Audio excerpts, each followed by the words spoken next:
This homeless man is just sitting quietly on the train. Peace is soon disturbed when a group of young thugs enters the wagon. The thugs bump into two other passengers, making it clear that they are looking for trouble. One of the other passengers shows them a gun, but the leader of the thugs, Anton, is not scared of it. Anton and his group manage to scare the other guys, who plainly walk away.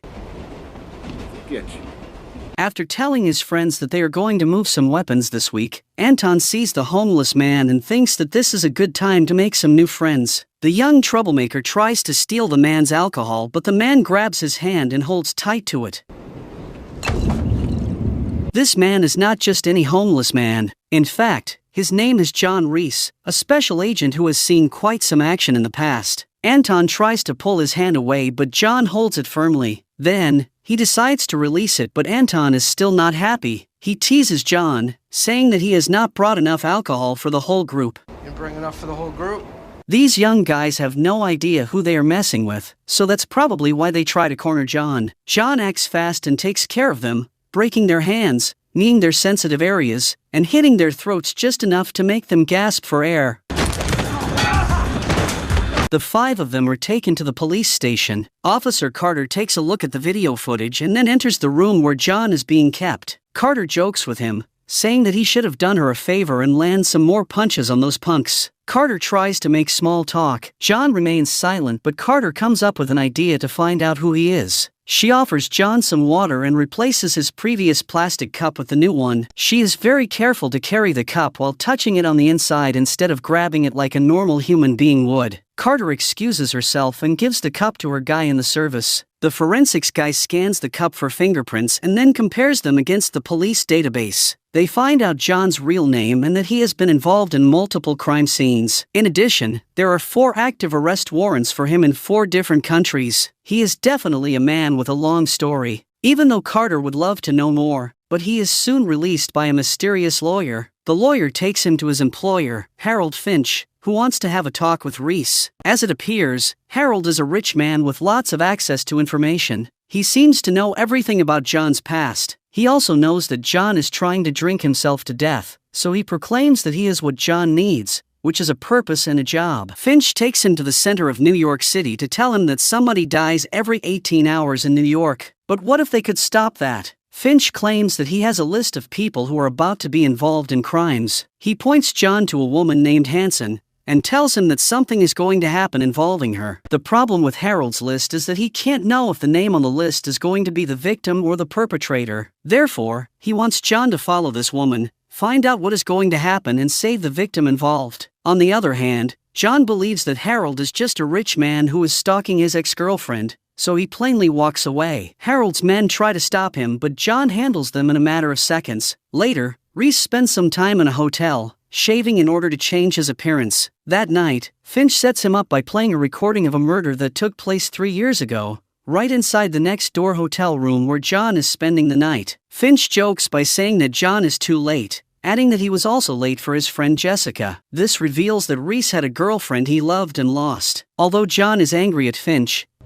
what the hell do you know about it? It's the truth. He is convinced to work with him because they could potentially save some people by sticking together. Harold takes him to a place he uses as a center of operations, and John realizes that Harold's list does not include names but rather the social security numbers of the people potentially involved in crimes. John gets to work and narrows down Hanson's enemies to 2 people. One of them could be a lawyer named Wheeler. The first is Wheeler, her co-counselor, who used to date Hanson, but she broke up with him. The other one could be a gangster named Pope, who was sent to jail by Hanson. As John continues following her, he attends Pope's trial, where Detective Fusco is giving his statement. But after the trial, Hanson scolds Fusco because he got off script without her knowing. Later, Hanson visits Pope in prison to tell him that she believes he is not the one guilty of the crime attributed to him. John hears on the microphone installed in her phone that Pope has a younger brother named Michael, whom he is trying to protect. As it is implied, Pope is lying about the murder he supposedly committed to protect his brother from the real murderers because Michael witnessed them committing a killing. The next day, Wheeler enters Hanson's office to learn more about Mike by searching her computer, so John suspects that he is involved somehow. That night, the bad guys get to Michael first, but John intervenes and shoots their truck with a grenade launcher.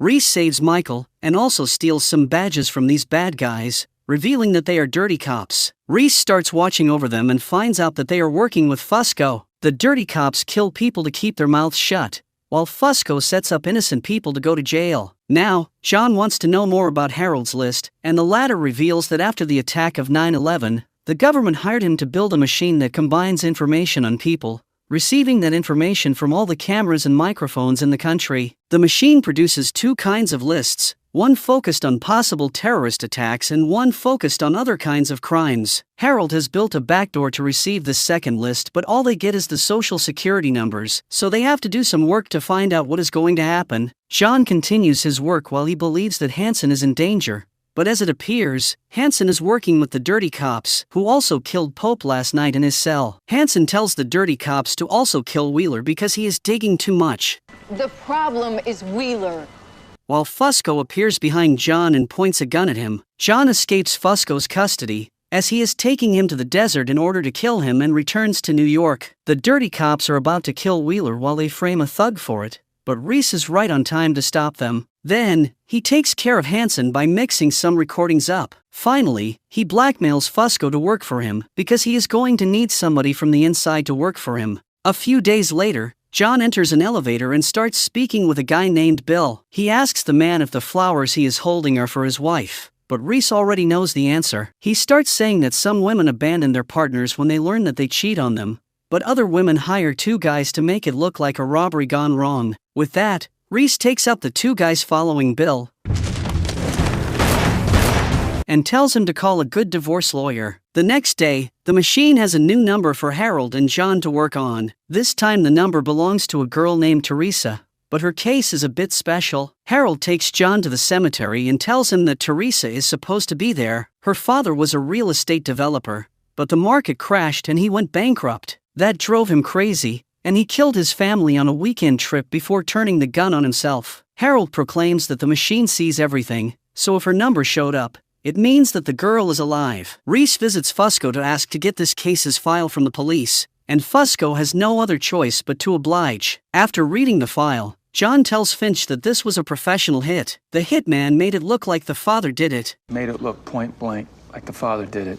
Harold wonders how Reese knows it, and the latter explains that this is the way he would do it. Soon, Finch uses his technology to find the girl, and John goes after her. Teresa understands that she is being followed and manages to escape before John can get a hold of her. John visits Harold in an office where he seems to be working. As it is revealed, Harold owns the company, and just works there so he can hide in plain sight. John also gives Harold a little device that Teresa left behind. This device records card information when people use their credit cards in ATMs. Apparently, Teresa makes a living by stealing card information and then withdrawing money. Then, Reese asks around the streets to learn about the killer who got the contract for Teresa's family, and learns that a guy nicknamed Solnick did it. The hitman is now in jail because he got arrested for another case. John visits him and asks him why he did not kill the girl. Solnick replies that he has a code, and he would never kill a kid. He just told the girl that if she told anybody about him, he would come for her to finish the job.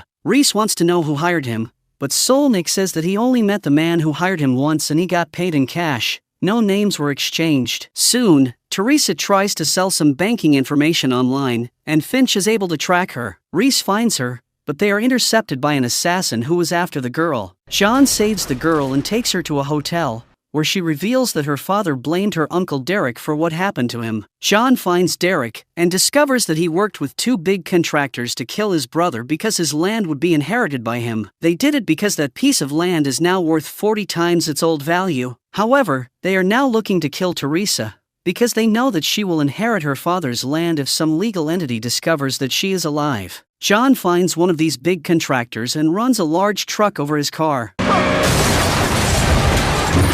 Reese asks the man to call off the hit on Teresa, but the man says that it is already happening. Back at the hotel, the assassin is trying to find Teresa, while Harold tries to get the girl outside via the fire escape. The assassin finds them and points his gun at them, but John appears right on time and kills the assassin. A day later, John calls Agent Carter and tells her that it is time for them to meet. Carter brings some secret officers with her, but the only thing she finds is Teresa. When she takes the girl to the police station to reunite her with her aunt, Carter tries to extract some information from her, but the girl claims her painful experience has caused her some kind of trauma and she can't recall much information about the man who helped her. Finally, Reese visits Harold in his office again, but the latter has moved to another office. When John calls him, Harold reminds him that he is a very private person and asks Reese not to call him. Harold will only call him when they need to talk. Harold and John do not have much time available to rest, as the machine gives them a new number soon. Finch finds out that the number belongs to a guy named Joey,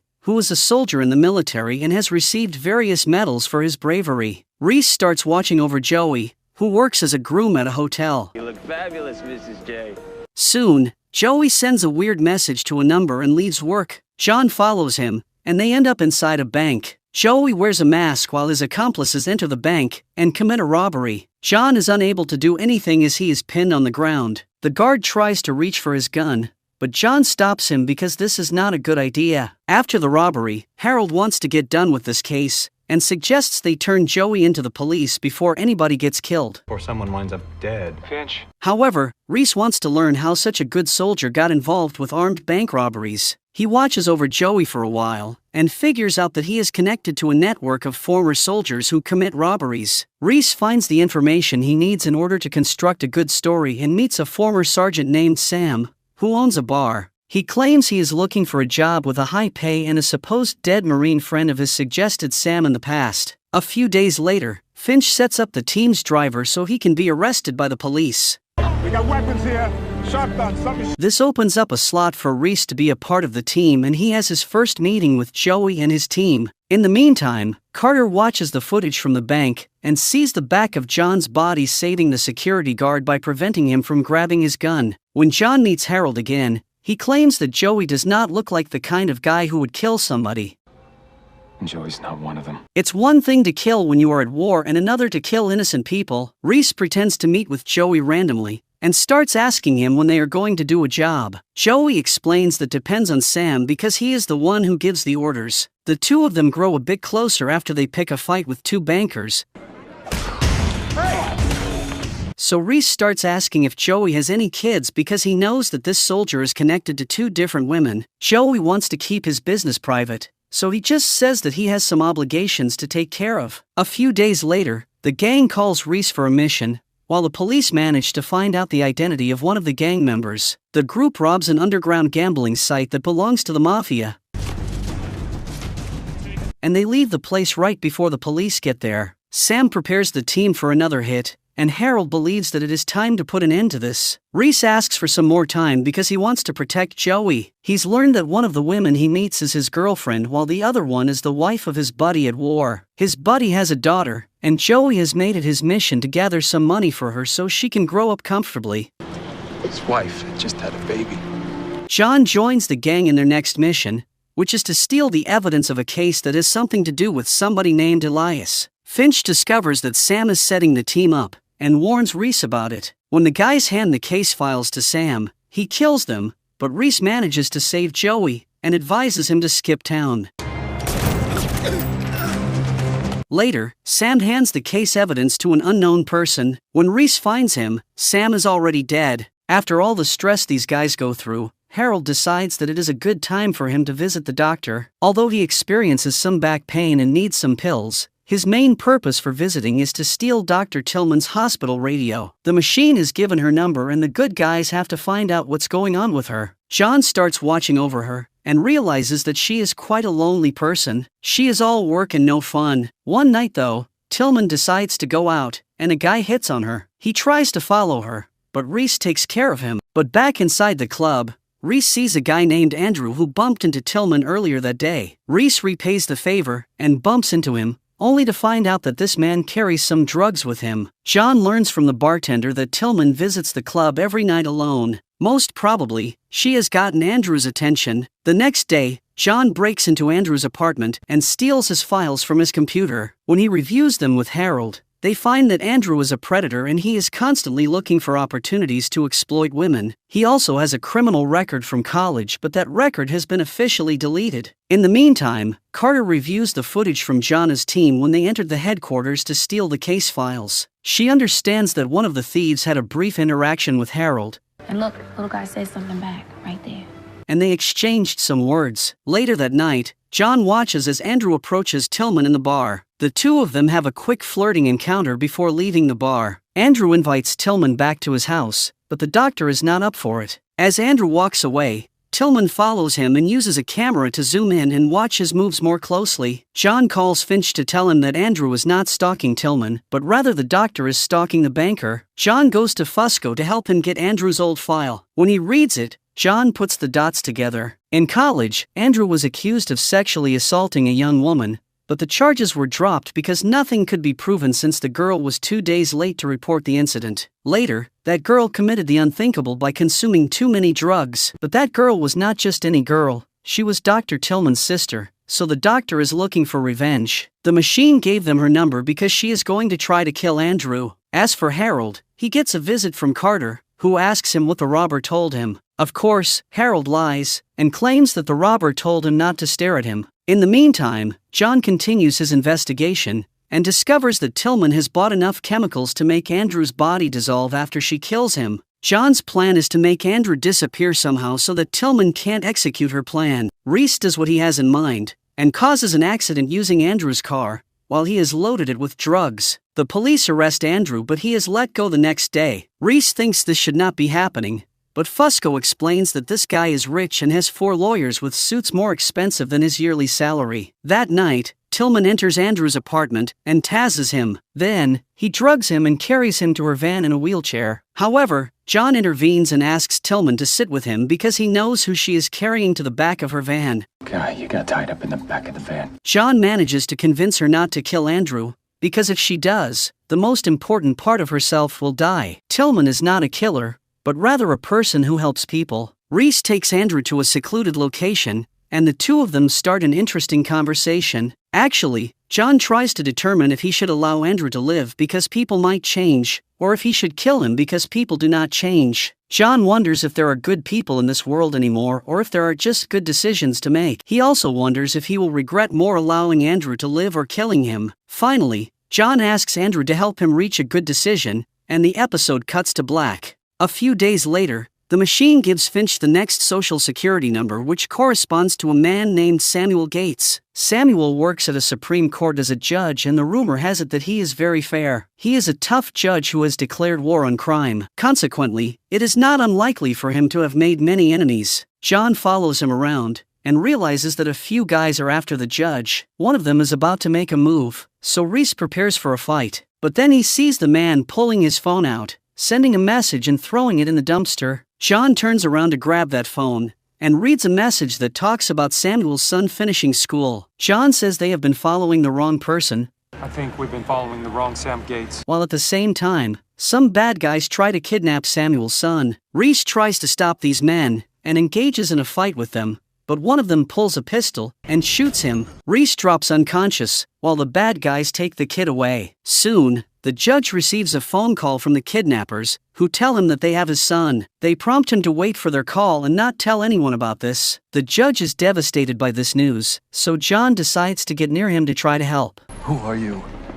I'm here to help you. He tells the judge that the kidnappers will keep his son alive as long as he is useful to them. Samuel wants to know who John is, but he is just somebody who is trying to help. The two of them get to the judge's house, and the man wonders how the kidnappers got past his alarm. John tells the judge to wait for the next call of the kidnappers while he goes to the nanny's house. As he does, he is on the phone with Finch, who is trying to hack the cell phone company in order to trace the phone call the kidnappers made to the judge. For now, Finch can't do it, while Reese finds out that the nanny is dead. Most probably, the kidnappers got past the alarm by extracting the code from her. Kidnappers killed the nanny. Later, Finch helps John find one of the guys he saw earlier, and Reese beats him up. When the man falls unconscious, John uncovers his chest and realizes that he has a tattoo that means he is a member of a gang called SP9. Originally, this gang is from Eastern Europe, but somehow they are here now, or they have opened a branch in New York. That night, the kidnappers call the judge, but what they want is not money. They want the judge to throw the case of a woman named Angela. If the woman walks free, then they will give Samuel his son back. When they hang up,